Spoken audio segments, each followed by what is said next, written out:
त्रेतायुग का समय था।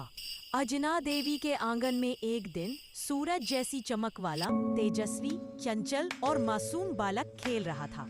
वही बालक जिसे आगे चलकर संसार हनुमान जी के नाम से जानेगा। बाल हनुमान बहुत ही उत्सुक स्वभाव के थे। उनके भीतर अपार शक्ति थी और उतनी ही मासूमियत भी। एक सुबह जब चारों ओर हल्की हल्की रोशनी फैल रही थी, अंजना देवी ने बाल हनुमान को स्नान कराकर आंगन में खेलते हुए छोड़ दिया। वे कुछ ही कदम दूर पूजा की तैयारी में लगी थी।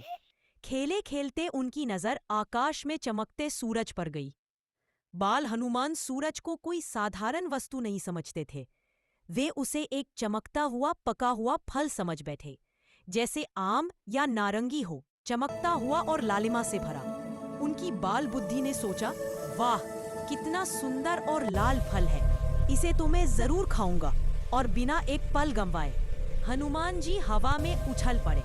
कुछ ही क्षण में वे आकाश की ओर उड़ते चले गए। हवा उनके चारों ओर घूम रही थी। पर्वतों के पक्षी आश्चर्य से उन्हें देख रहे थे। देवता जिज्ञासु होकर एक दूसरे को देखते, ये कौन बालक है? ये तो सूरज की ओर जा रहा है।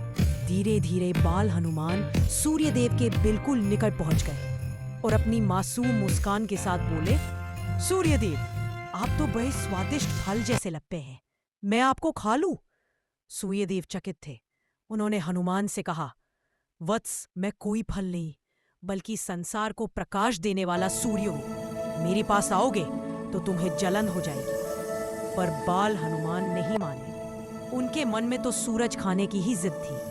वे बोले, नहीं नहीं, आप तो लाल लाल फल जैसे हो, मैं आपको अपने मुंह में रख लेता हूँ।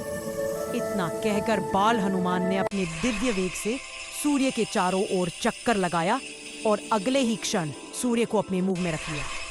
जैसे ही सूर्य उनके मुंह में गया, तीनों लोकों में अंधेरा फैल गया। दिन रात में बदल गया। धरती पर लोग घबराने लगे। देवताओं ने भी चिंतित होकर इंद्रदेव को बुलाया। प्रभु, ये कौन बालक है जिसने सूर्य को ही निगल लिया है? इंद्रदेव ने अपनी वज्र शक्ति उठाई और हनुमान जी के पास जा पहुंचे। उन्होंने क्रोध में आकर वज्र फेंका, जो बाल हनुमान की थोड़ी पर लगा। मासूम बालक जमीन पर गिर पड़े और होश हो गए। इस दृश्य को देखकर वायुदेव अत्यंत क्रोधित हो गए। आखिर वह उनके ही पुत्र थे। वायुदेव ने क्रोध में संपूर्ण वायु रोक दी। धरती पर सांसें रुकने लगी। जीव जंतु तड़पने लगे।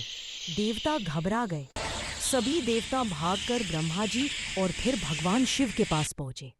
शिव जी स्वयं प्रकट हुए और बाल हनुमान को अपनी गोद में उठाया। उन्होंने अपने स्पर्श से बाल हनुमान को जीवित किया। बाल हनुमान जागते ही फिर मुस्कुराए, जैसे कुछ हुआ ही न हो। भगवान शिव ने इंद्र को डांटते हुए कहा, यह बालक साधारण नहीं, यह मेरा अंश है, इसका कोई दोष नहीं था, यह तो बाल लीला कर रहा था। देवताओं ने मिलकर बाल हनुमान को अनेक वरदान दिए। असीम शक्ति, अमरत्व, हर संकट को हरने का, बुद्धि, बल, पराक्रम और यह वर कि कोई भी हथियार इन्हें हानि नहीं पहुंचा पाएगा। वायुदेव शांत हुए। वायु फिर से बहने लगी और सारे लोकों में जीवन लौट आया।